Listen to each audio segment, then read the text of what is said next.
first. Sponsored by Matex Heating, Cooling, and Plumbing. It's nice to see the sunshine for our Thursday, and our temperatures, even though they started out very cold this morning, we're able to get into the 30s by this afternoon. Now we've fallen back into the 20s in many locations. 27 degrees in Champaign, 33 though in Lincoln, 37 in Jacksonville, and 30 in Pontiac, which is where we have our Pontiac RV weather camera overlooking the city of Pontiac on our roofing dog on it. You've got a nice sunset going on there, and we expect there to be more in the way of clear skies for the next few hours before clouds come in after midnight tonight. Winds are out of the south right now, up to around 10 miles per hour. So as we go through our forecast planner for the rest of the night tonight, we'll see an increase in clouds as well as the potential for some fog to develop. And then we're talking about a cloudy Friday with a lot of sunshine expected for the weekend. WCIA 3 News starts right now. Now from WCIA 3 News. Police are looking for a missing teen who's run away 15 times since August. Why they say this time might be different. Plus, Crime Stoppers started a program to get illegal guns off the streets. We'll tell you how successful it's been. This iconic U of I bar was supposed to come down last week. Why demolition of cams was halted. You're watching your local news leader. This is WCIA 3 News at 5. Good evening, I'm Paul Cicchini. And I'm Jessica Coons. Jennifer is off tonight. Police are asking for help finding a teenager who disappeared in Coles County. They say 15-year-old Markayla McGee left home on December 3rd. Her family says she hasn't been seen since. WCIA 3's Karina Rubio is in our newsroom tonight. So, Karina, police say she's run away before.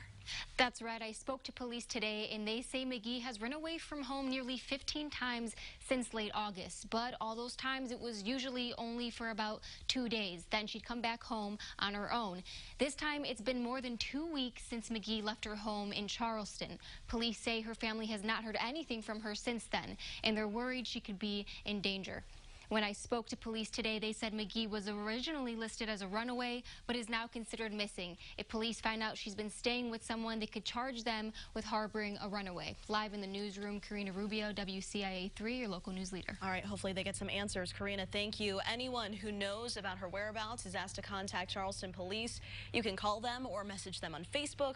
You can also leave an anonymous tip through Coles County Crime Stoppers. New at 5, what started as a traffic stop ended in gun and drug charges. Police tried to pull over 23-year-old O'Shea Cotton near Airport Road and Willow Road in Urbana yesterday, but he jumped out of the moving van and ran. Officers say he tossed a black bag that had nearly 3.5 pounds of marijuana inside before running into a home on Airport Road. Police surrounded the home, and Cotton surrendered a short time later. They found 3 guns, 2 of which were stolen, ammunition, and nearly 6 pounds of marijuana inside the house. Champaign County Crime Stoppers is getting a financial boost. The City of Champaign and the Community Coalition are donating up to $30,000 to the group.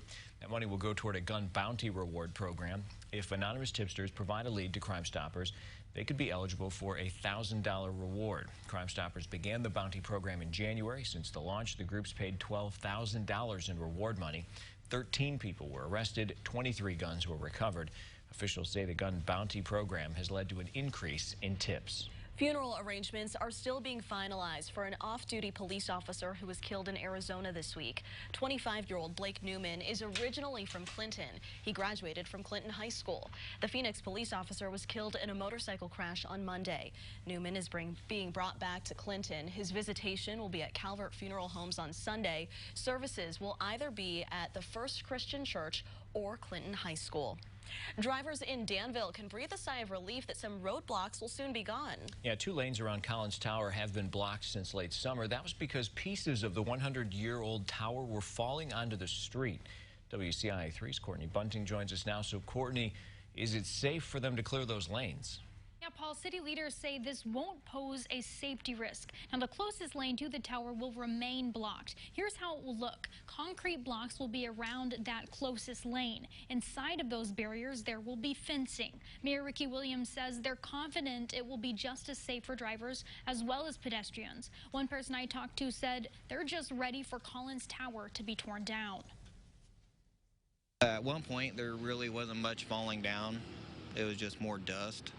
And then they put the cover over the sidewalk, and then every once in a while you'd be walking down the sidewalk, you could hear stuff falling on it.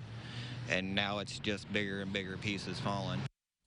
The city was waiting on approval from IDOT to be able to make these changes. They say their main goal in doing it is to improve traffic flow.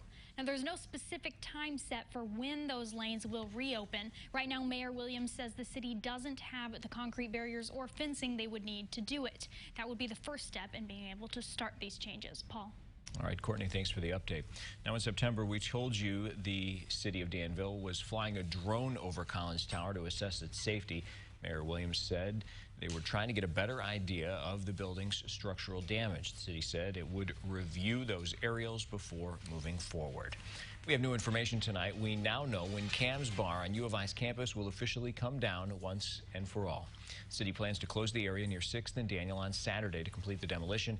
It had been delayed since last week to avoid excessive noise during finals. The bar closed its doors in October.